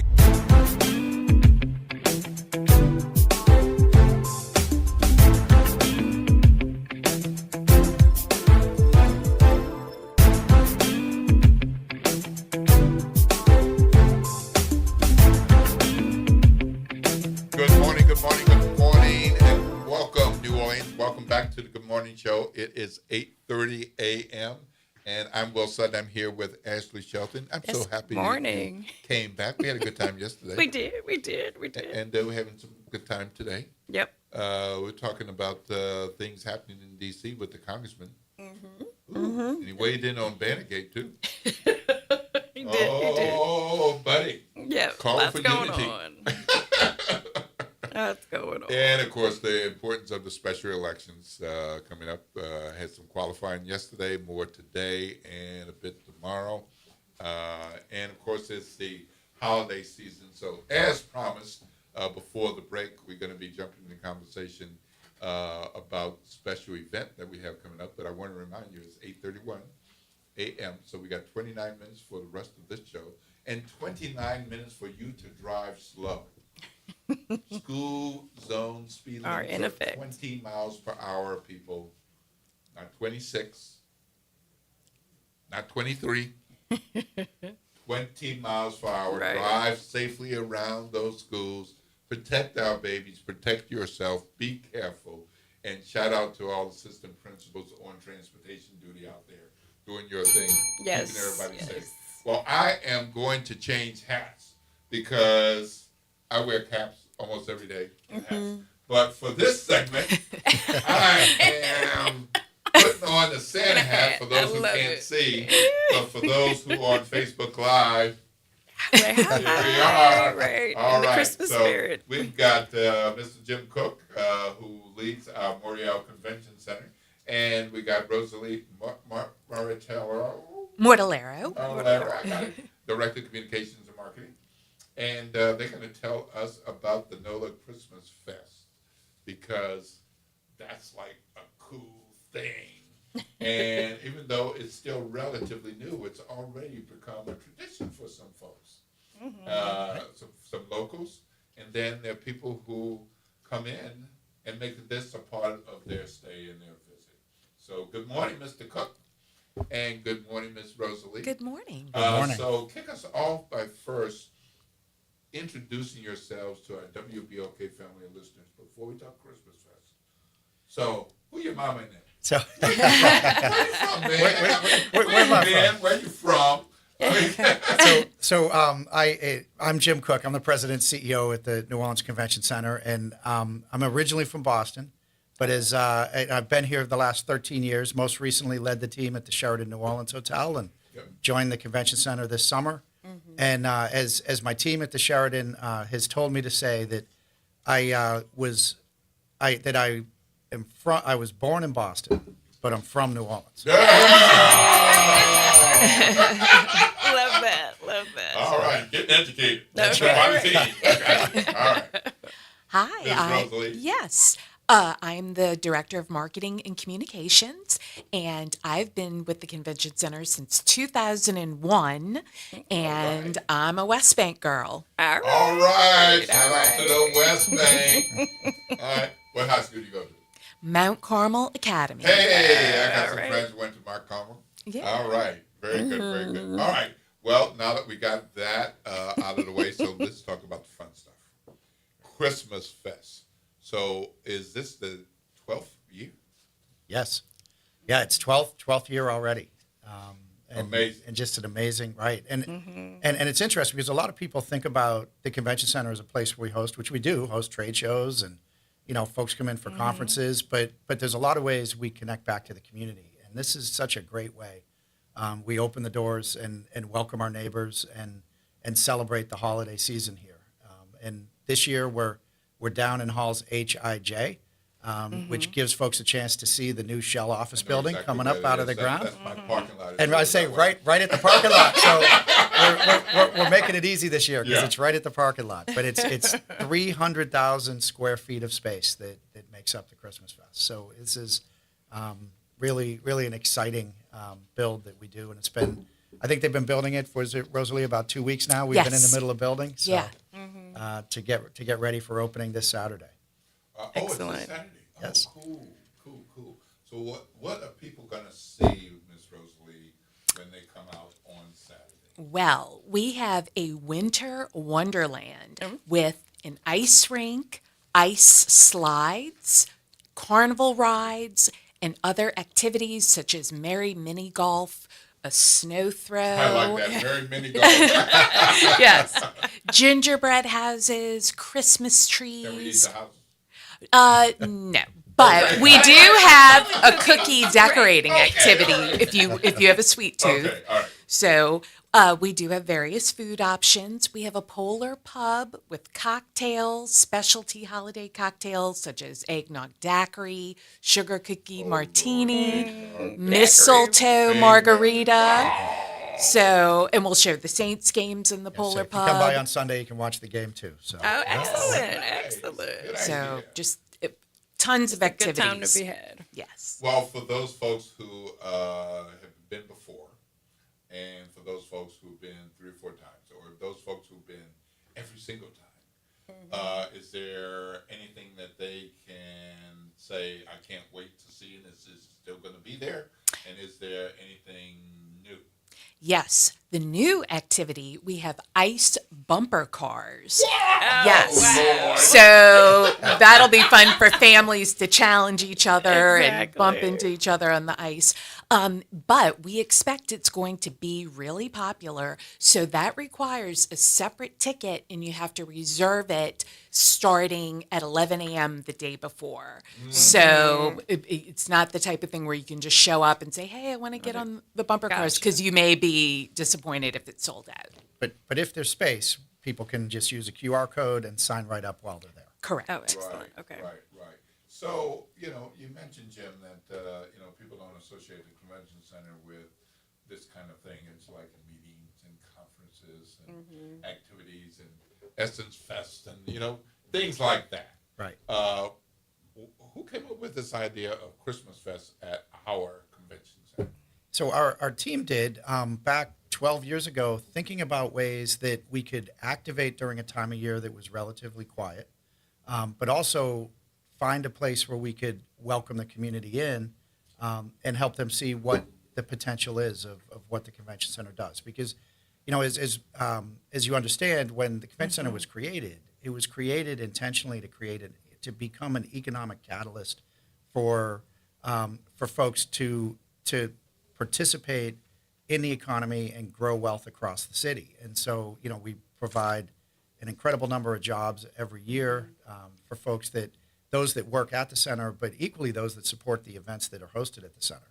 And this is another way to bring people to work. So over a week where we don't have that much going on, typically in between the holiday weeks, we have an opportunity to host something, and we welcome 30,000 plus members of the community, and that brings a whole lot of our team to work. So it's a win-win. No, for sure. And they're always so thoughtful and helpful. because it's a big place. Yes. So, Yeah. the more people you can stop and ask a quick question, the better, and it's always nice. They're always wonderful. All right. So, who helps you put this on? We have a team of elves at the convention center that start a few weeks before getting everything set up, and then we'll be ready for the big day on Saturday. Yes. And so how long does it go? Like, so is it, so. It's the 20th to the 29th. Okay. But we have a lot of partners. This year, we've actually partnered with the Children's Museum, so Wonderful. they'll be helping us with some of the activities that are happening on our main stage throughout the fest as well.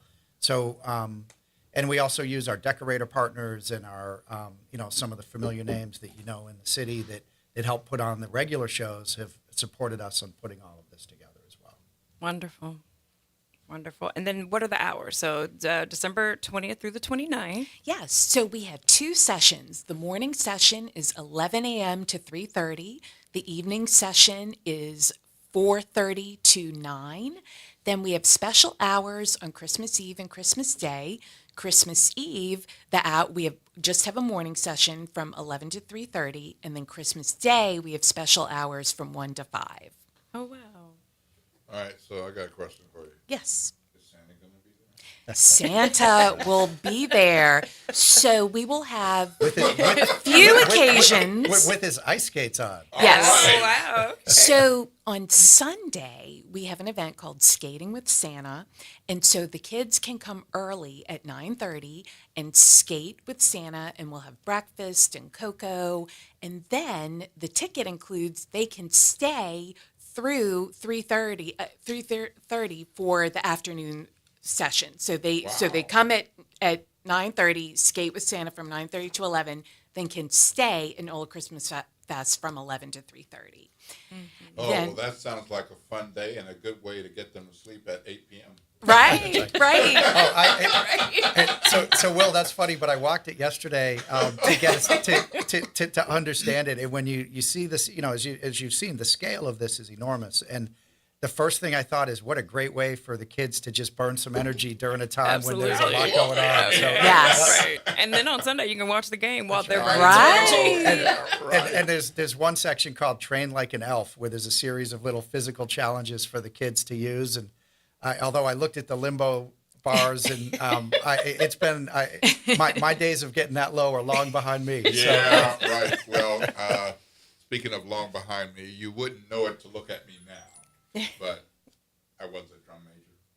Nice. I used to be able to do the limbo thing. Yeah. Right, It is a right. requirement. Used to be able to. I won't be doing it over at Christmas Fest. But how do you know until you try? Yeah, keep it at 16. I might do okay. Right. All right. So, Jim, you've not been long at the convention center. How many months has it been? Yeah, it's been, this is a little over 4 months now. So I joined in August. Oh, wow. Okay. So congratulations again. I told you that when I saw you, but I want to say that on the air for all of the WBOK family of listeners to hear. But here's the reason I'm asking. Because you haven't always worked at the convention center, but your previous job was critical to tourism and hospitality at the Sheraton. Yes. So when you were there, how did you look at Christmas Fest? So it was more from a personal perspective, right? And going with my kids, experiencing it as just a resident, and seeing it. One of the things that I love about it, and from the hotel perspective, what we love about Christmas Fest is it, the idea is that you come in, you experience Christmas Fest, but while you're in town, what a perfect opportunity to grab lunch with the family nearby. It'd be great if folks would, make it a stay vacation and kind of a staycation experience and stay downtown as well and experience, all of what we have in the city. But it is a great way to bring folks into the warehouse district, into the city, and have a chance to try some of the restaurants because, with the smaller number of main events happening over that week, the lines are a lot shorter, easier to get into restaurants, easier to pop into the shops. So it's just a nice, comfortable experience for those in our community to come downtown and make a day of it. Mm-hmm. Yep. So, Rosalie, I got a timing question for you. Yes. So, this ends on the 29th. Correct. So, does this overlap at all with Sugar Bowl plans and that kind of thing that are happening? No. No. Okay. All right. Okay. Now, if somebody's planning to go and they're saying, I don't know, should I go in the morning? Should I go in the afternoon? What's the difference? Well, you can buy 2 tickets and come to both sessions. The salesman. I mean, there's the same things that we offer in the morning session are being offered in the evening, so there's really no difference. Okay. All right. So, how different is it on weekend days versus a weekday? And how different is it on Christmas Eve and Christmas Day? We have a slate of activities for every session, every day, so you're really not going to see any difference. Santa will have scheduled appearances. If you go on our website at NOLAChristmasFest.com, you can see all the days that Santa will be there if you'd like to take a picture. We have holiday stage performances every single day. We have activities every day, so the experience is consistent no matter what day you attend. Wonderful, wonderful. So, you been to Christmas Fest? I have not. I plan to like go. you need to I go. wrote my dates and times down. Right, absolutely. So now I'm going to ask you some data questions. So if you don't have it, that's okay. All right, because I didn't tell you in advance. Do you have a sense now that this has gone on 12 years? How many folks come from New Orleans versus outside of New Orleans, Louisiana? Any sense, even general idea of where people are coming from? Did you want to mention or? If you have. Yeah, sure. So we target the Gulf Coast region. Okay. Yes, and so we are doing actually a promotion with Amtrak to target people Wonderful. along That's a those great idea. stops That is a great idea. to get them to come. So those that have signed up for Amtrak's mailing list will receive a special offer for discounted tickets to come to NOLA Christmas Fest. So our audience is mainly local, but with the expansion of the Amtrak route, we're trying to target that area.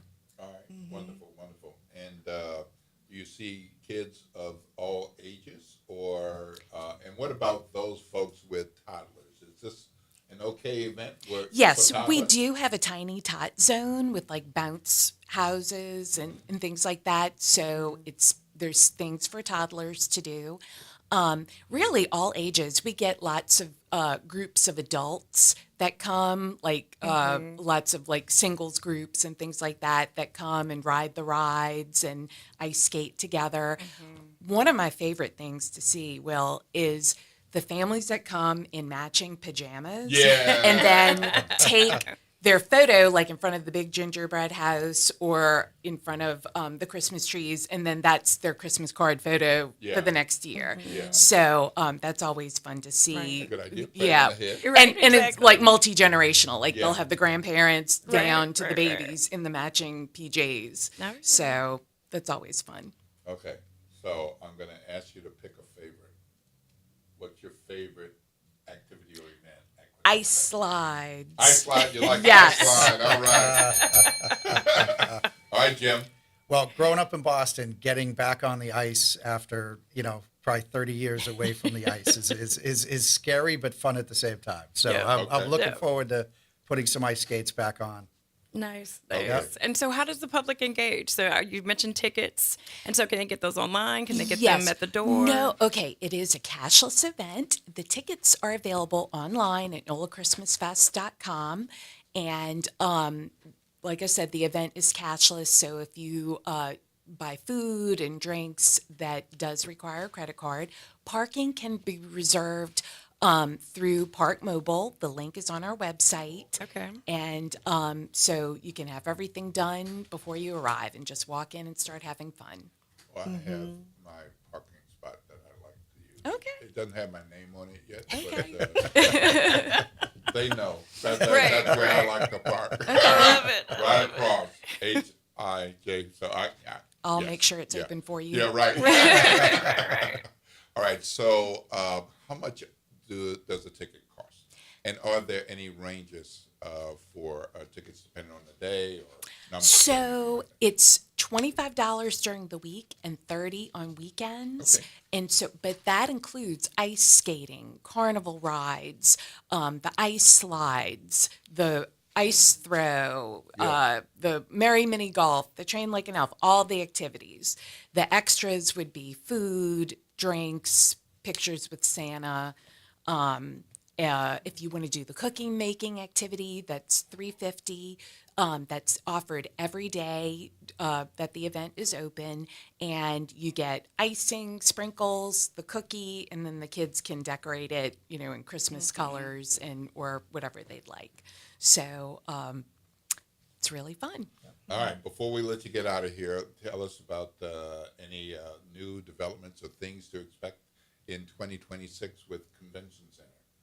So in 2026, we are continuing our renovation.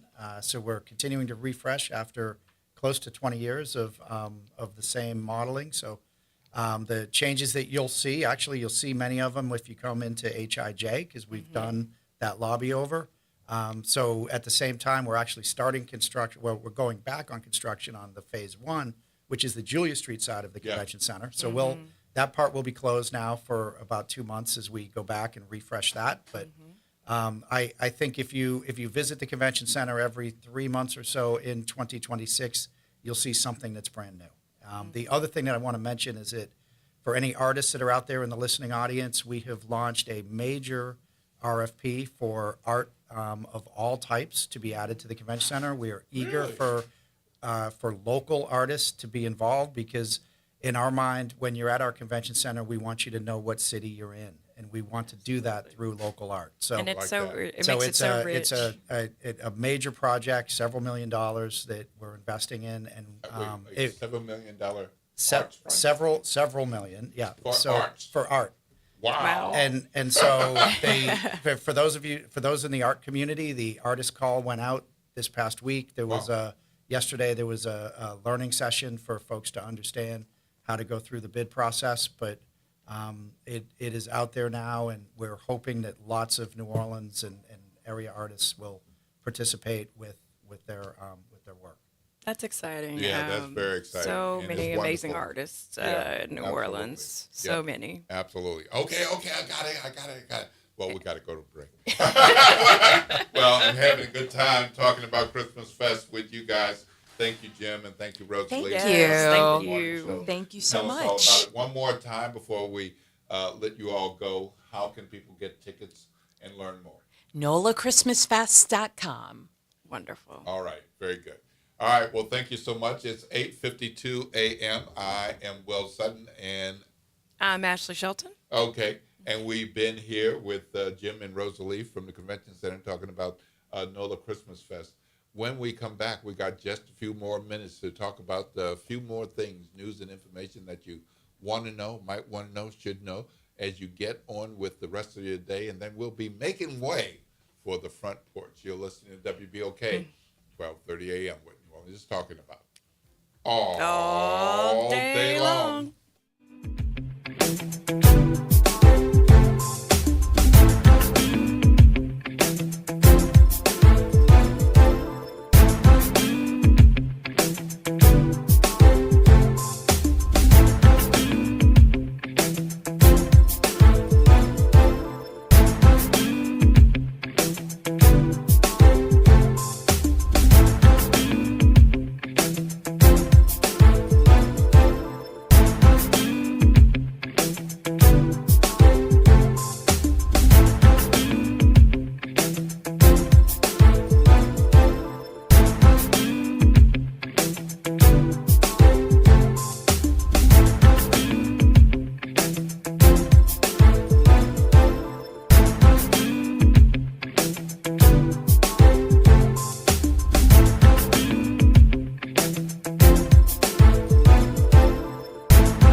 This is your news update for WBOK from WDSU.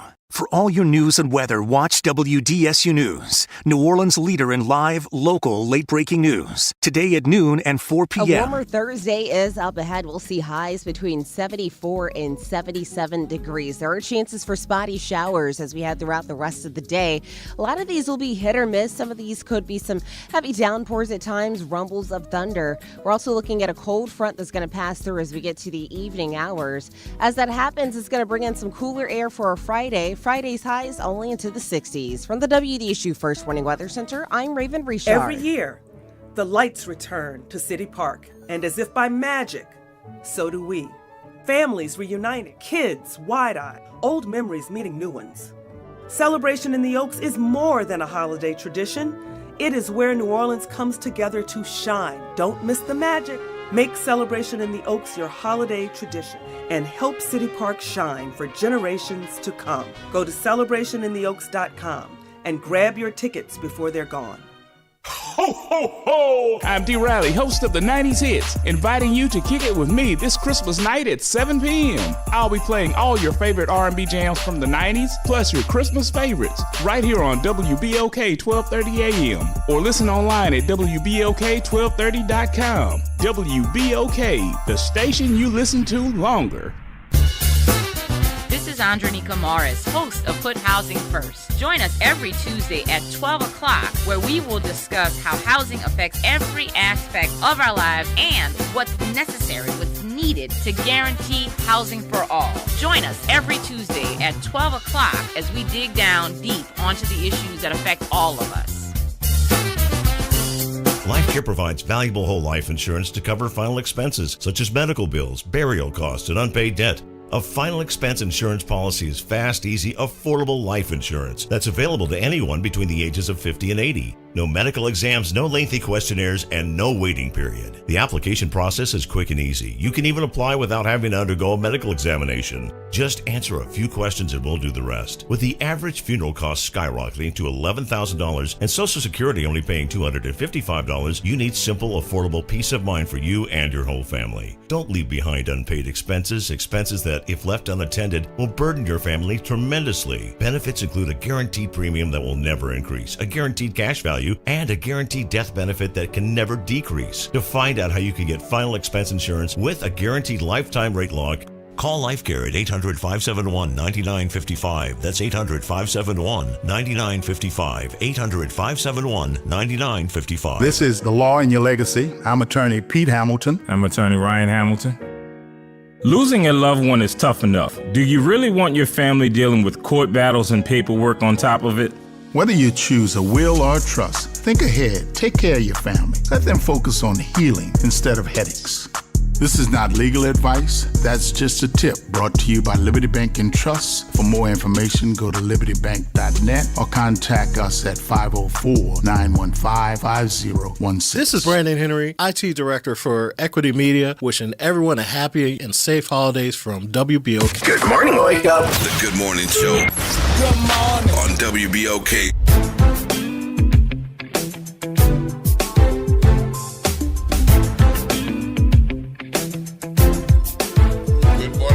Good morning, New Orleans, and welcome back to the Good Morning Show right here on WBOK. I am Will Sutton, and right here with me is Ashley. And as I told y'all, Nairn's not here.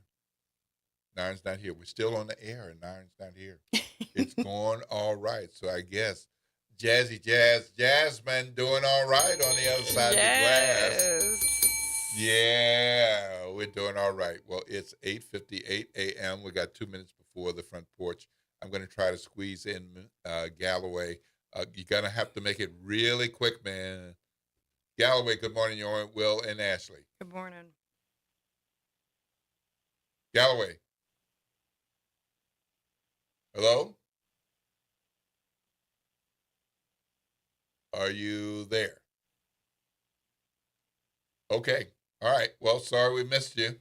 Well, we've had a great show this morning.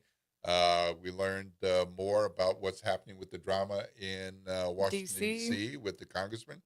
The congressman weighed in on Bannergate as well.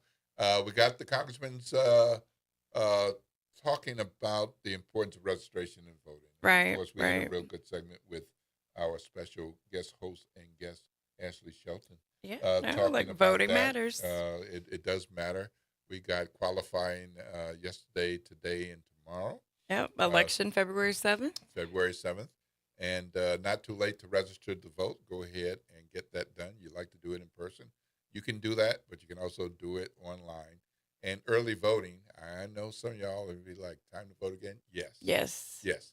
Early voting, January 24th. So you're going to be hearing some of these dates and hearing some of this stuff because I can't It's help important. myself. Yes, You know? and it's I important. just It's can't about the myself. future of the city, and It the future is. of its leadership and direction. Absolutely, absolutely, positively. So it's been a blast, Miss Ashley Shelton. Same here. I always thank have a you good so much. time. And hope you'll come back again. Yes, look, and visit Power Coalition. Jasmine, thank you. All right. Yes, Thank you. Thank you yes. for Miss Jasmine. All right. Watch out. You got one more minute to be careful, but you can be careful after 9 o'clock. Watch out for the babies and watch out for some of everybody else. You're listening to WBOK 12:30 a.m. What New Orleans is talking about.